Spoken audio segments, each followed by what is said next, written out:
without taking formal training and initiation into other groups and traditions. We seek guidance, the guidance of our own ancestors and spirits. We have so many questions about where we came from and who came before us. We can only figure out where we are going if we individually and collectively understand where we have been.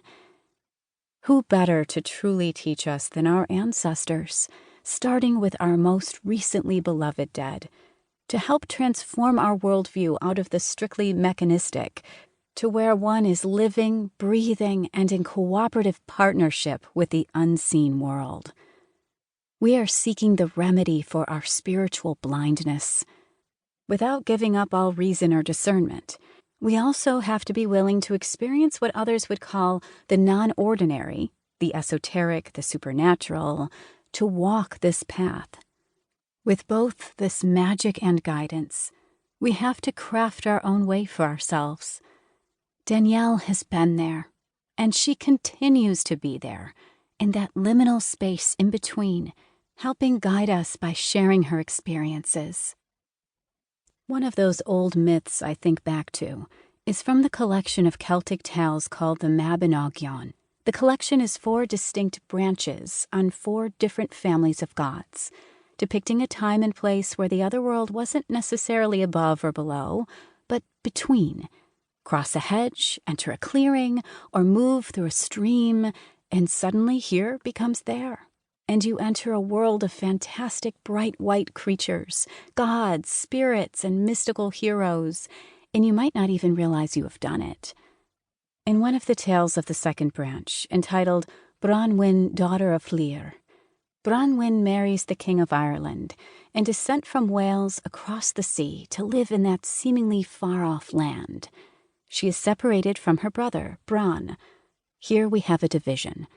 Though not dead, as we consider both Branwen and Bran deities, different worlds are divided by bodies of water, with mythic lands as islands off to the north or west. Did she leave the eternal realm to go to a mortal world, or simply another realm of spirit, farther away from her family? Branwen is mistreated by her new husband and his family, so she trains tiny starling birds to deliver a message to her brother. Once word reaches Bran, he mounts a rescue operation. Bran is a gigantic being, able to easily walk across the dividing sea between the 2 realms, carrying his company upon his shoulders.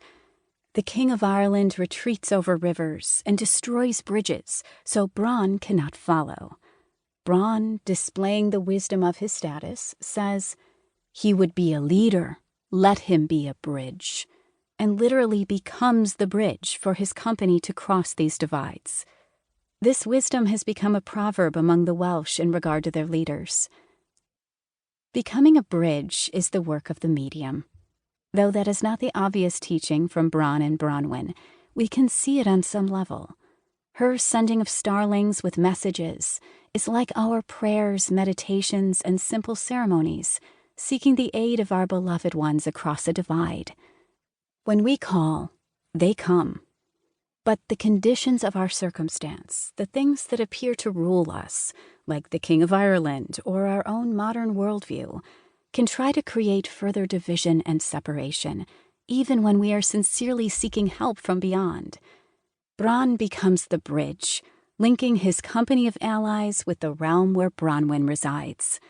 Mediums and spirit workers become the bridge, connecting both sides and relaying messages, blessings, and healing. The bridges are leaders. That is key and cannot be forgotten. What does leading look like? Just as many spiritualists have been on the cutting edge of social change and civil rights, guided by their inner world contacts, those of us who are spirit workers today must also listen deeply and be a voice for change in the material world, from the perspective of the spirits. From that perspective, we are all in this together, and we want to create a world that is beautiful to return to once again. Individual mediumship is wonderful to create moments of healing within a person, a situation, and a family line. But leadership goes beyond just the personal. Danielle's ministry with the ancestors transcends just the focus upon her mediumship.